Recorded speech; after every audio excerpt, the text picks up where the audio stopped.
Bismillahirrahmanirrahim. Assalamualaikum warahmatullahi wabarakatuh. Ikhwas sekalian, kita akan melanjutkan kembali pembahasan kita, yang mana pembahasan kita masih di sifatul huruf al-hijaiyah. Kita akan membahas sifat yang pertama dan yang kedua ya, yang merupakan lawannya, yaitu sifat al-jahru, lawannya al-hamsu. Sifat al-jahru dan sifat al-hams, yang mana kedua sifat ini berkaitan dengan aliran nafas ketika kita membaca huruf hijaiyah. Baik, kita akan langsung membahas hal tersebut di dalam kitab Makharijul Huruf was Sifat. Ya, al-jahru ataupun sifat al-jahru secara bahasa bermakna al-i'lanu, yaitu yang artinya tampak ataupun jelas, ya, tampak ataupun jelas. Menurut istilah maknanya adalah inhibasu jaryin nafsi 'inda nutqi bi hurufihi liquwwatil i'timadi 'ala al-makhraj, yaitu tertahannya aliran nafas atau tertahannya nafas ketika mengucapkan hurufnya. Karena apa? Karena kuatnya sandaran pada makhraj, ya. Jadi ketika kita membaca huruf yang mempunyai sifat jahar, tidak ada hembusan nafas. Kenapa? Karena tadi liquwatil i'timadi 'alal makhraj, sandaran pada makhraj ini kuat, ya. Sandaran pada makhraj ini kuat. Kemudian hurufnya apa saja? Nah, kita bisa lihat di sini huruf-huruf dari yang mempunyai sifat jahar. Ya, ada 19 huruf. Ini hurufnya banyak.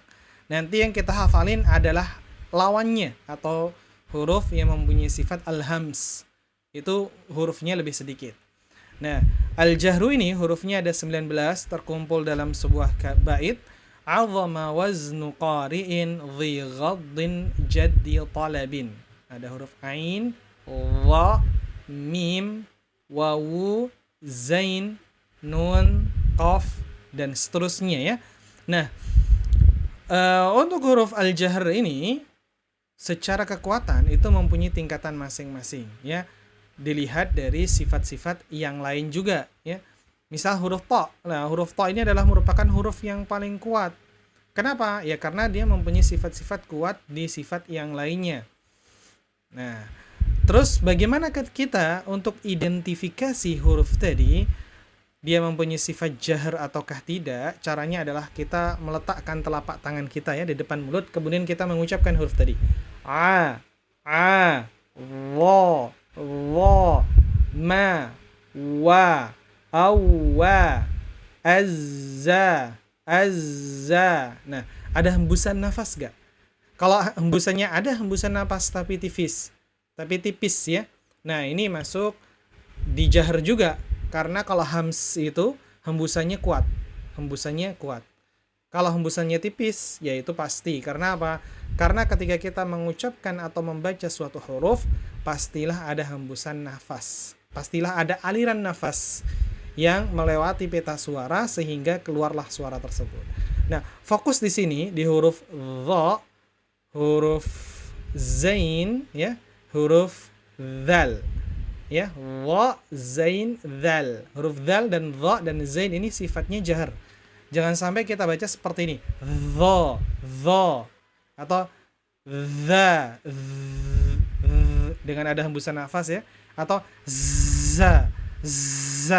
Enggak. Dia tidak ada hembusan nafas ketika mengucapkan ketiga huruf ini. Karena sifatnya adalah jahar. Wa. Ada hembusan napas tapi tipis.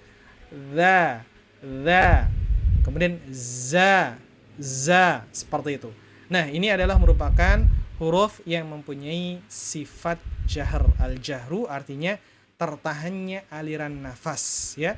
Jadi aliran nafasnya itu tertahan ketika mengucapkan huruf tersebut. Kemudian yang kedua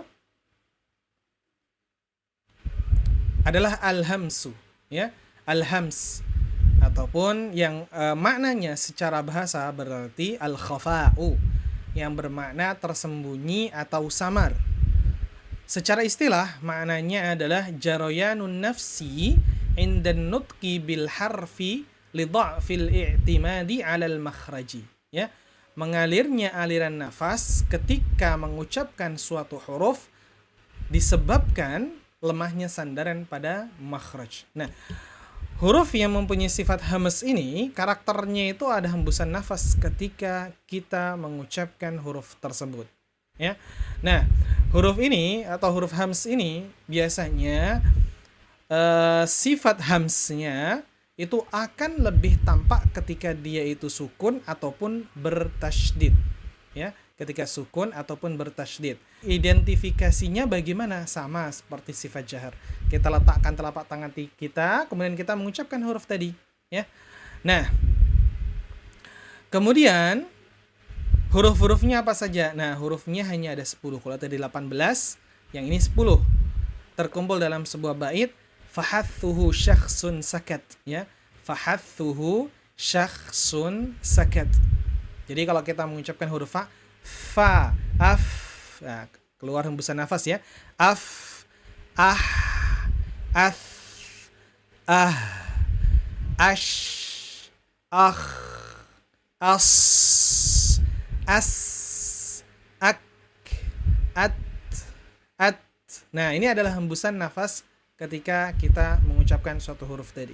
Nah, tadi kan kita sudah sebutkan untuk identifikasinya, ya, cara identifikasi huruf yang mempunyai sifat jahar ataupun hams. Sudah tepat ataukah belum? Nah, ini adalah identifikasi awal. Namun, kalau ingin sempurna, tentunya kita harus bertalaki langsung kepada guru kita ataupun belajar bersama guru yang kompeten di bidangnya. Apakah bacaan saya benar ataukah tidak? Nah, seperti itu. Nah, untuk itu, bagi ikhwah sekalian yang